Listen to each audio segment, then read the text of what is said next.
In today's Quick Tip 3-Minute Thursday, we're going to go over one of my favorite exercises in the early stages of stroke recovery, and that is what we call a seated bridge. If you're new to this channel, I'm Tara. I'm a neurologic physical therapist, and on this channel, our mission is to empower you with as many tools as possible to take ownership of your health and your overall mobility. And all that said, today we are going to go over something that is absolutely essential if you are in the early stages of stroke recovery, and that is a seated bridge. Now, what exactly is a seated bridge?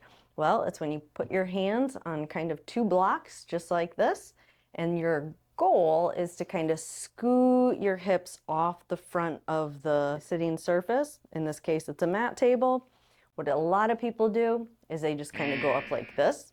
So the goal is really to kind of get those hips forward. Now, why is this so valuable? You're getting weight bearing through your arm. You're working something that we kind of call like the posterior chain, which is just a chain of structures on the kind of back and the side of the body that link up together, and they really help to give our bones or give our body some structure when we're walking, so a little bit of stability through our body when we're walking. So it's absolutely a fabulous exercise. Now, some of you can't, your hand slips, so these are little Dyson pads. I'll put a link for this in the description below. They're just non-slip pads. These are just 2 aerobic steps, and then you're going to put your hands down here. If you can get help, where you would want someone to help you is just to give you a little bit of cue. If this is your involved elbow, kind of like down through this elbow and kind of push this elbow in a little bit.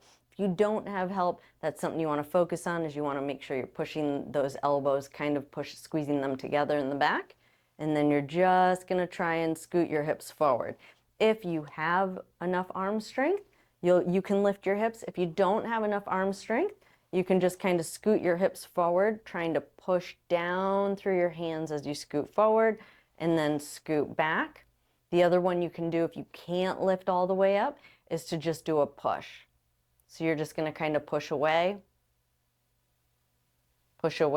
really working that upper extremity or that arm weight bearing, which gives a lot of input to the brain, kind of wake that brain up, for lack of a better term, if you're in the early stages.